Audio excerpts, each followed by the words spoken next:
Hola, muy buenas tardes a todos y bienvenidos a un nuevo programa del canal de Vicente Fuentes y de la web ufopolis.com. Bueno, hoy como me veis estoy en sepia para honrar lo que sería uno de los expedientes X más misteriosos y desconcertantes de la historia. Vamos a hablar del incidente del paso Dyatlov ocurrido en 1959 en una región remota de la antigua Unión Soviética que se llama Sverdlovsk, y vamos a hablar también del destino, porque resulta que pues muchas personas piensan que crean su propio destino en base a sus decisiones, voluntarias o no. Pero, ¿qué pasaría si una de esas decisiones realmente nos salvase la vida? ¿Qué pasaría si estuviésemos en un contexto en el cual nuestro grupo de amigos, pues viviese una situación totalmente extrema y nosotros nos salvásemos prácticamente de casualidad? ¿Cómo nos sentiríamos? ¿Qué habría pasado dentro de nuestra vida si realmente hubiésemos ido con ellos?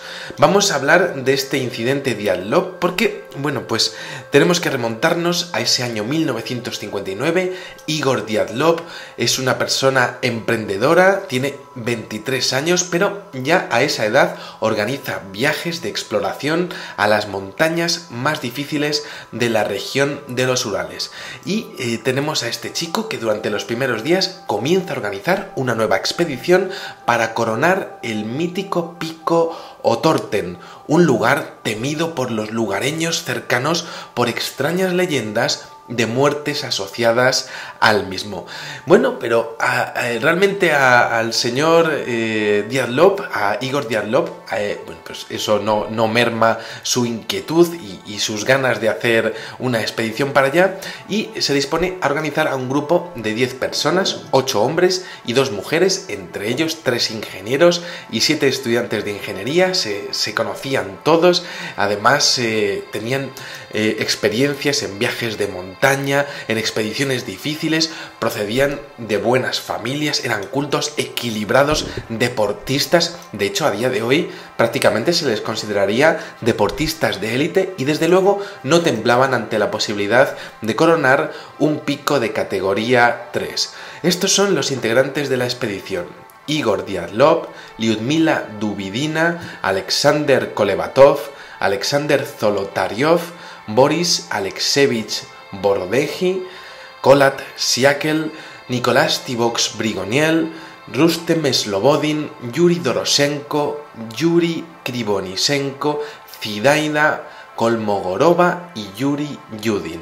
Aquí tenemos a estos 10 protagonistas que a mí la verdad es que me pone la carne de gallina ver sus fotografías, porque realmente estas personas protagonizaron un incidente de los que, pues solamente una persona pudo contarlo.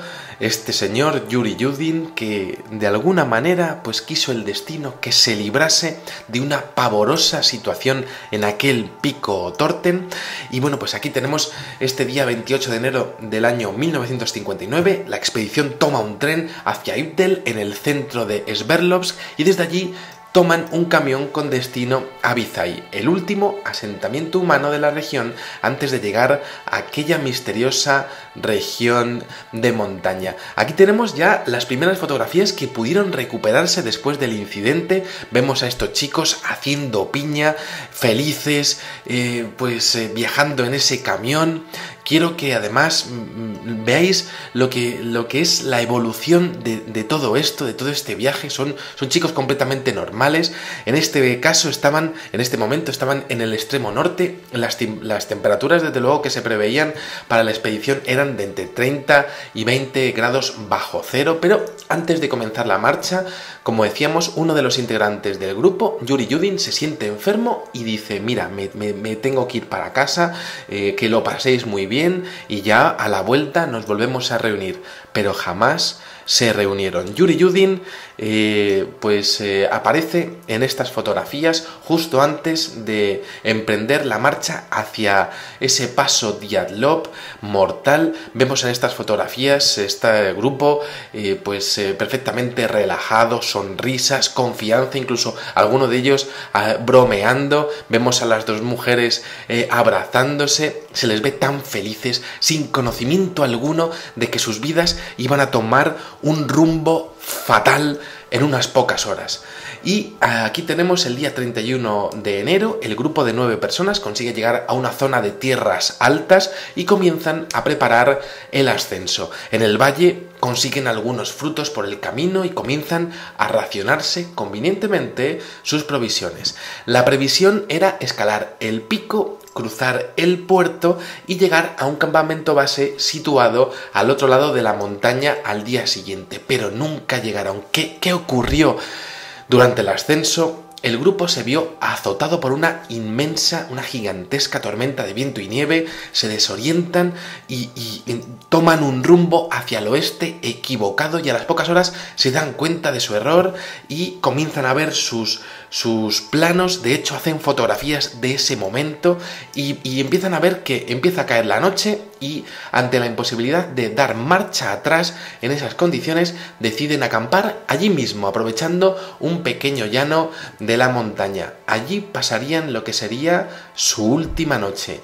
Aquí vemos a la expedición tomando notas, observando los planos, se han perdido, tienen que acampar, y durante su viaje hacia esa zona ellos ya iban advertidos. Había habido algunos vecinos que les habían avisado que no debían ir allí. De hecho, según la tradición de los antiguos pueblos nómadas mansi de la zona, que aún existían, aquella montaña, ese pico Torten, que ellos llamaban Yolat Siagel, se la llamaba la montaña de la muerte, y ese pico Torten al que querían llegar era considerado un lugar maldito. Para ellos, Otorten significaba literalmente no vayas allí nunca, jamás. ¿Por qué tenían aquellas leyendas aquellos pueblos mansi?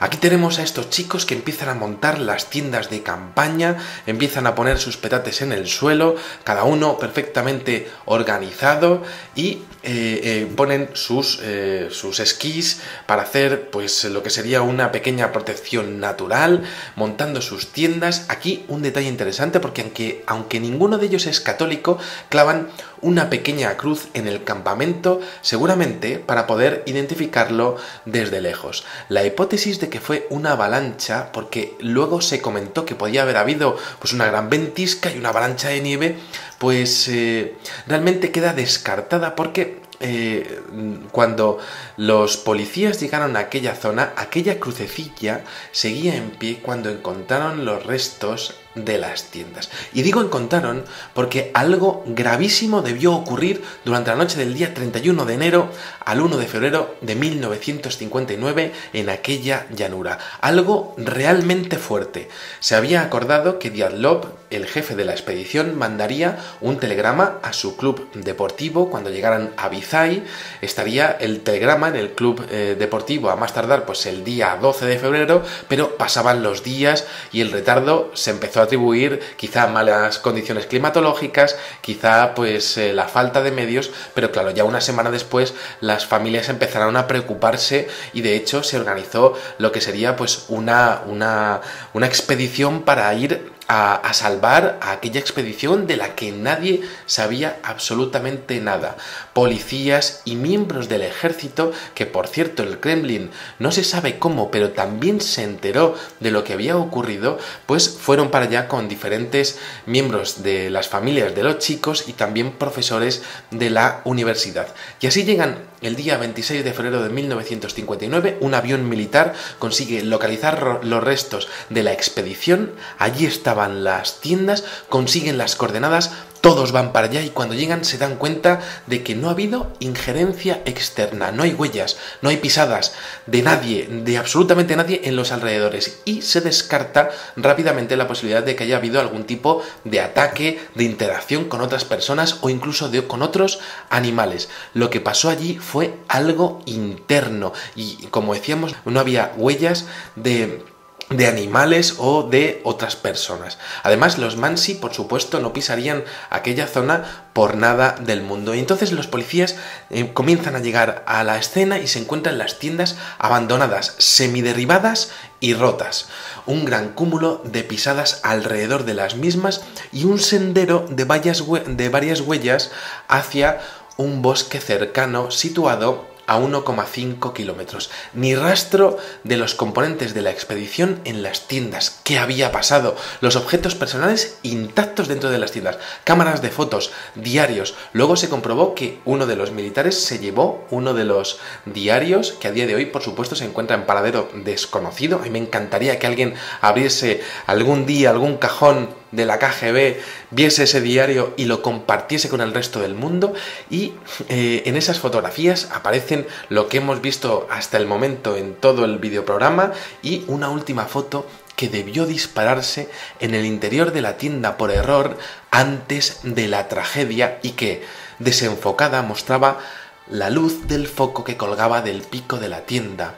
Algo debió pasarles a aquellos chicos que estaban en el interior de aquella tienda sobre las 9:30 de la noche. Pero, como decíamos, los policías cuando llegaron allí no encontraron ni rastro de avalanchas, ni nada de nada. La cruz seguía allí clavada, al igual que los esquís. Comienzan a avanzar en el sentido de las pisadas y a 1,5 kilómetros, justo en la entrada del bosque, se encuentran los restos de una fogata y los dos primeros cuerpos a 5 metros de un voluminoso pino. De hecho, se pudo llegar a identificar la zona con las fotos originales y las fotos actuales y resulta que se veía perfectamente con dónde habían encontrado aquellos cuerpos. Eran Krivonisenko y Dorosenko, estaban congelados, pero había algo allí que no cuadraba. Dorosenko estaba en ropa interior y descalzo.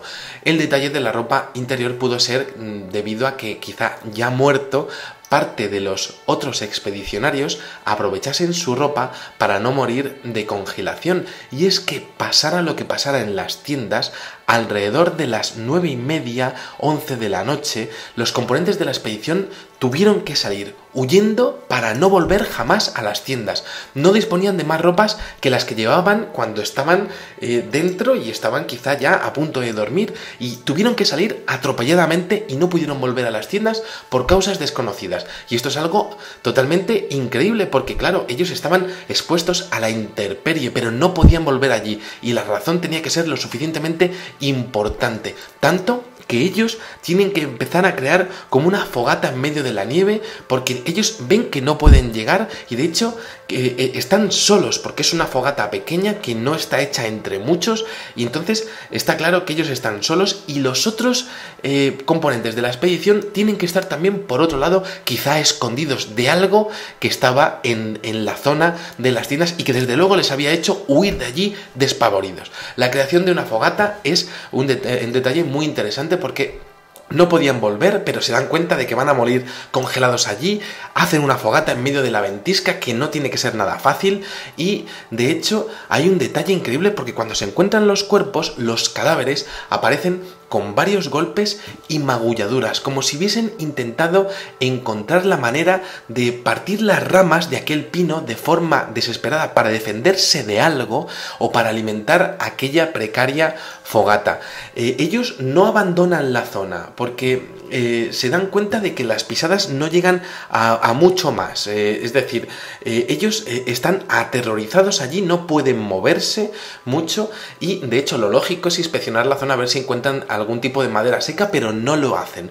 Otro detalle, los dedos están desollados, sin la capa externa de la epidermis externa, y de hecho esta capa de la epidermis es encontrada en el tronco de un árbol, como si hubiesen tenido la necesidad de escalar aquel árbol con una urgencia totalmente repentina. Los cadáveres son encontrados juntos y la causa de la muerte es la hipotermia, aunque tienen muchos golpes y magulladuras que de hecho no traen tienen rasgaduras, como hubiese sido lógico, con unas pezuñas de animal o con las fauces de sus mandíbulas. No hay mordeduras, hay golpes. Pero claro, los investigadores empiezan a pensar, quizá uno de ellos se ha vuelto loco y se ha puesto a golpear a los demás.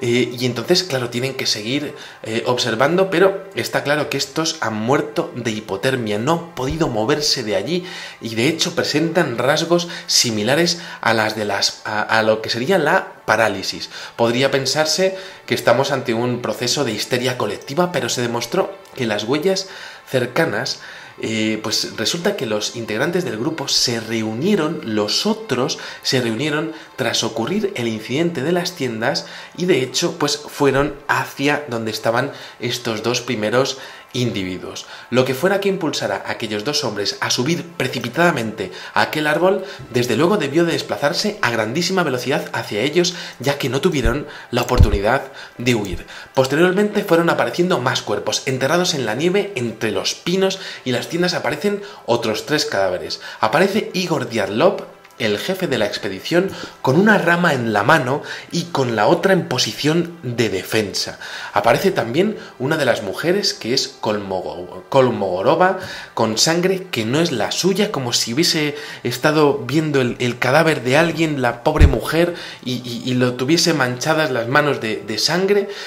Aparece con el pelo grisáceo y con un tono de piel anaranjado similar a las personas que sufren accidentes radiactivos. Aparece pues prácticamente también paralizada, pero ¿radiación de qué? ¿Por qué tendrían esos síntomas esos cuerpos?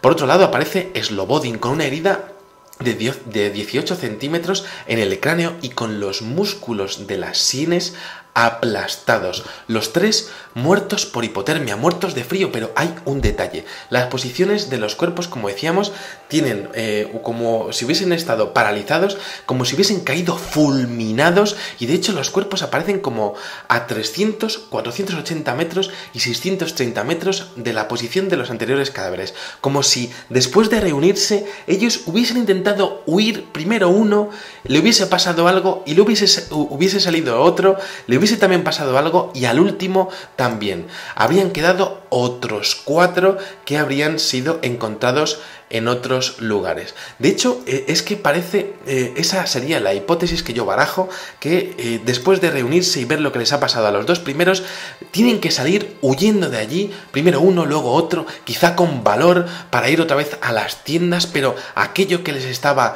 persiguiendo desde luego les coge en el camino, les paraliza y les da radiación. Aquí tenemos los equipos de la investigación que siguen buscando y a los 2 meses encuentran los otros 4 cuerpos junto a un barranco. Las imágenes que van a ver a continuación quizá puedan herir su sensibilidad porque son realmente increíbles. Si lo anterior era escabroso, esto lo es mucho más. Estaban a pocos metros de los 2 cadáveres del pino enterrados bajo una capa de nieve por las nevadas de la zona. A Nicolás Tiburce le faltaba la piel de la cara y los ojos, que están seccionados, no arrancados, como si hubiese sido objeto de una operación quirúrgica muy avanzada, algo similar a lo que vemos en el fenómeno de las mutilaciones de ganado, en el ganado ovino, caprino y bovino. Y desde luego pues vemos a estos cuerpos con daños importantes en el cráneo. El análisis forense determinó que los numerosos golpes podrían haber aparecido por correr a ciegas en un bosque, corriendo sin sentido ni orientación después de ver lo que pasaba con los 2 primeros compañeros y tras ver cómo huían los otros 3 que estaban entre las tiendas y los pinos. Apareció también Ludmila Dubidina, la otra mujer. Tenía el cuello roto, estaba boca abajo la pobre mujer. La verdad es que a mí me impresiona muchísimo. Parece con la cabeza metida en un lago de agua helada. No tiene ni lengua ni la musculatura inferior de la cara, pero no ha sido seccionada tras un mordisco. Parece haber sido operada. De hecho, seccionada como una toda esa parte seccionada como una operación quirúrgica, y de hecho la mujer tiene grandes índices de radioactividad en sus ropas, sobre todo en una serie de jirones que envuelven su pie izquierdo, que la mujer en un momento dado tiene que cubrirse el pie izquierdo porque o tiene muchísimo frío o tiene muchísimo calor. Y bueno, pues hay un momento en el que los investigadores descubren que tiene unas fracturas brutales en el tórax, pero no tiene heridas, como si esa mujer hubiese sido empujada por una fuerza desconocida o incluso hubiese sido tirada desde una altura inmensa. Por otra parte, Alexander Zolotarev no está mejor. Tenía las mismas lesiones y fracturas de tórax que Lubidina, le faltaban dientes, pero esos dientes no mostraban desgarros, como si hubiesen sido extraídos por una técnica muy avanzada. Tenía el pelo grisáceo y arrugas de vejez, como si hubiesen pasado más de 50 años por su cuerpo, algo que por supuesto es imposible y que también pudo comprobarse en otros cadáveres. Tampoco tenía ni lengua ni cejas. Luego las lesiones, se dieron cuenta que las lesiones de Zolotarev y Dubidina se podían seguir al milímetro porque eran prácticamente idénticas, pero existía un problema porque ambos tenían diferente estatura, complexión, peso, y claro, para hacer la misma lesión se debía aplicar una fuerza diferente para crear el mismo efecto, es decir, hay un patrón en todo esto. El hecho de que los integrantes de la fatal expedición aparecieran descalzos sugiere una huida rápida, desesperada de las tiendas. No tuvieron tiempo de hacer nada, tuvieron que marcharse.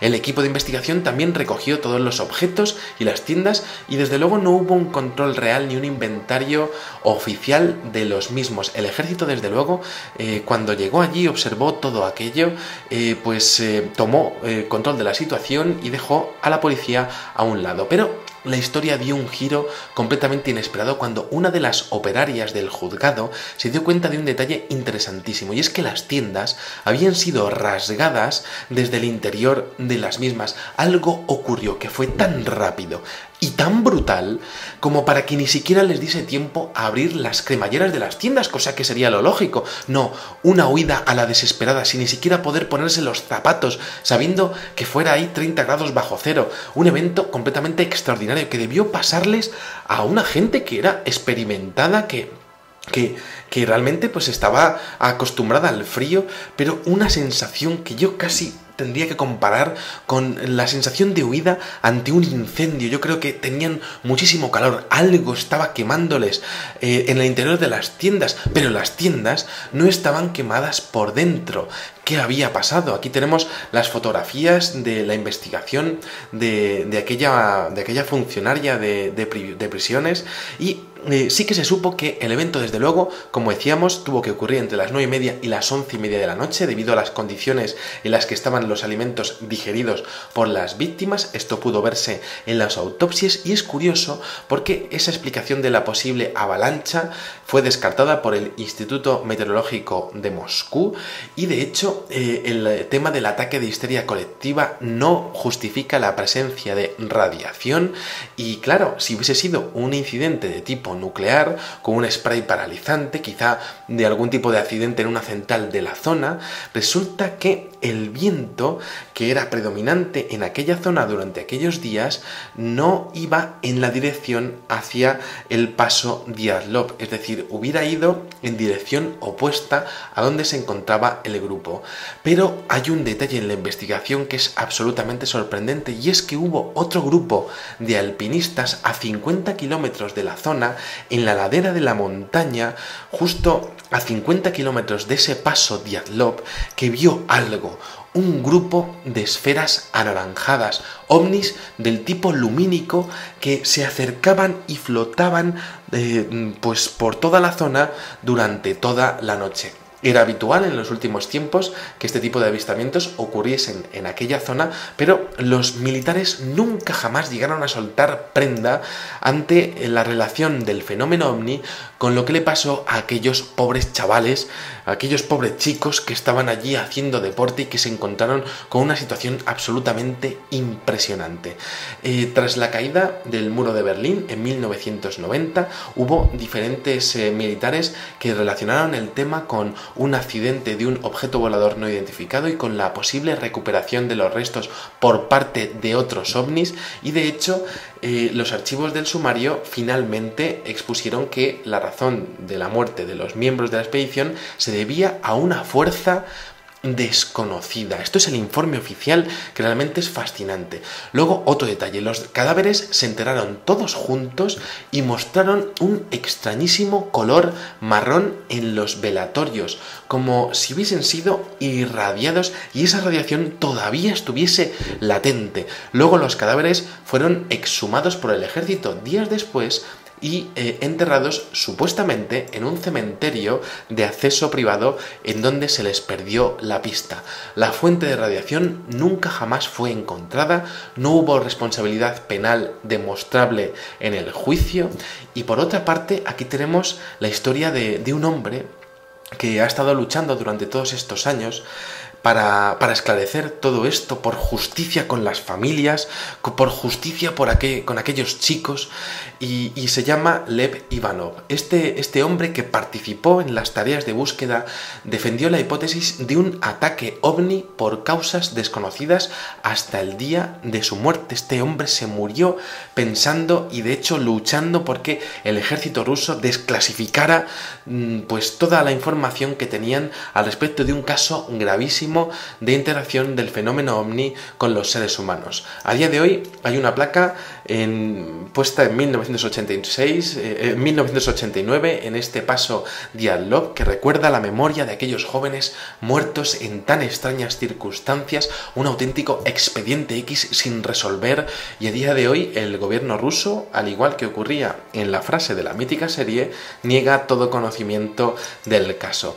Pero aquí tenemos el destino de Yuri Yudin, que abandona la expedición porque se pone malo, y antes de que este hombre pues muriese, pues este señor le hicieron unas cuantas entrevistas. Siempre ha declarado su desasosiego al pensar en la suerte, increíble suerte que tuvo al marcharse, y su declaración final pone fin al videoprograma, porque Yuri Yudin declaró hace varios años lo siguiente. Dijo: si yo tuviera la oportunidad de hacerle una sola pregunta a Dios, sería: ¿qué pasó realmente con mis amigos allí?